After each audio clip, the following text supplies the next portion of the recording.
So the immigration levels for late 2023, what's going on with that one? At this point of time, I don't think there is any other country in the world which has such high number of immigration targets or quotas. Okay, a lot of people confuse that, and a lot of agents use this kind of information to fool you and scam you. So please don't fall for that. Always be smart customer. Always go out, explore, research, check, and then you have the better information. Looking at these numbers, they've already invited quite a few people this year. They've already issued almost 60,000 ITAs in express entry.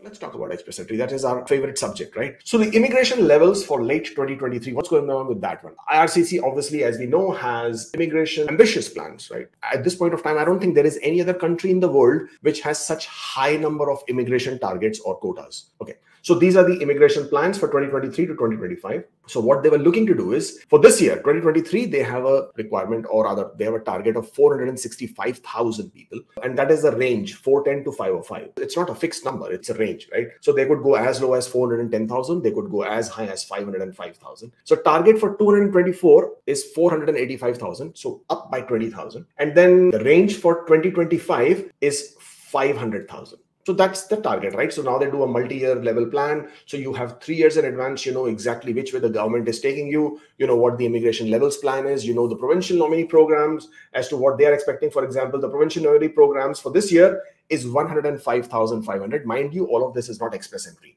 It includes all their nomination programs, whether it is business immigration, priority occupations, any kind of streams that they might have. It includes all of them. And then for next year, it's 110,000 and then 117,500 in 2025. So these are the quotas. These are the numbers. The total economic immigration. Now, when we say economic, so what we usually talk about is economic immigration. That is your express entry, provincial nominee programs, Atlantic immigration programs. All these programs are part of economic immigration. When they say 465,000, that does not mean everybody is being invited through express entry.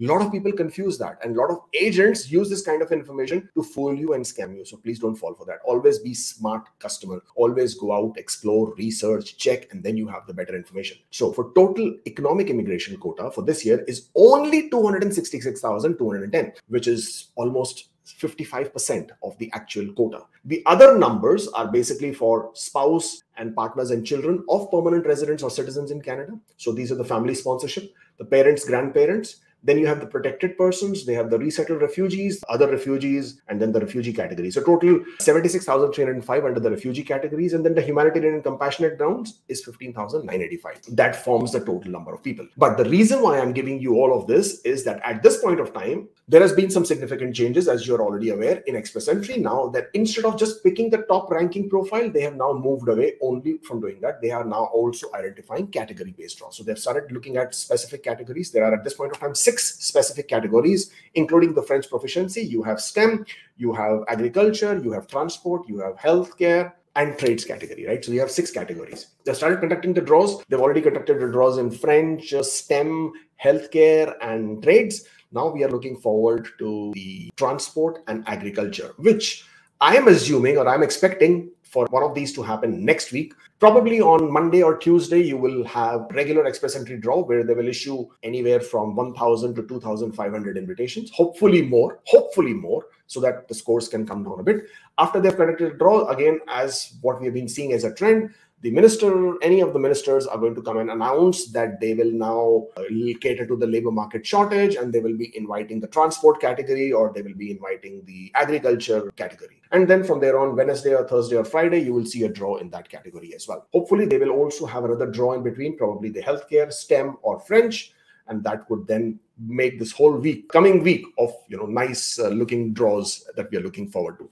At least this has been the trend over the past few weeks, so I'm hoping that's what they'll stay with. But looking at these numbers, they've already invited quite a few people this year. They've already issued almost 60,000 ITAs in express entry. But let's look at this number. They have already finalized 232,120 new permanent residents as of June 2023. So the quota for this year is 465,000. That is the total quota. So when I'm saying they've already finalized, it means not people who have received ITAs, but people whose PR applications have been approved and they have arrived in Canada. If they are outside Canada, or if they're inside Canada, they have received the COPR. As of that date, they have become permanent residents. That is the number, 232,120. Obviously, since the beginning of this year, since January or even last year, or late last year, people have been submitting their applications, they're receiving their ITAs, they're applying through express entry, non-express entry, provincial nominee programs, and a lot of those applications are continuing to be processed, right? So they will also become permanent residents throughout this year for the remainder of the year,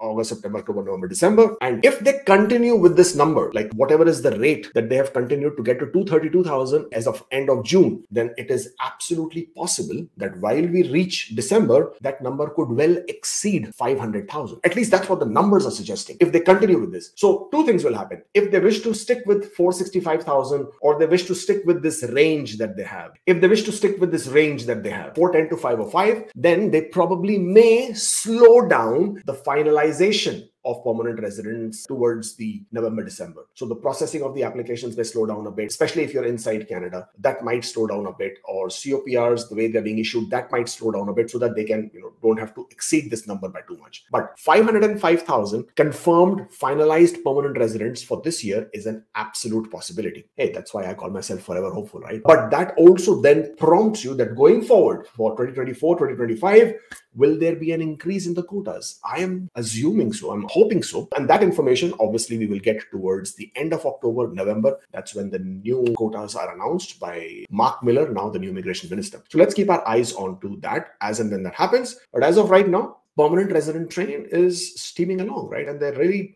going pretty strong with this one.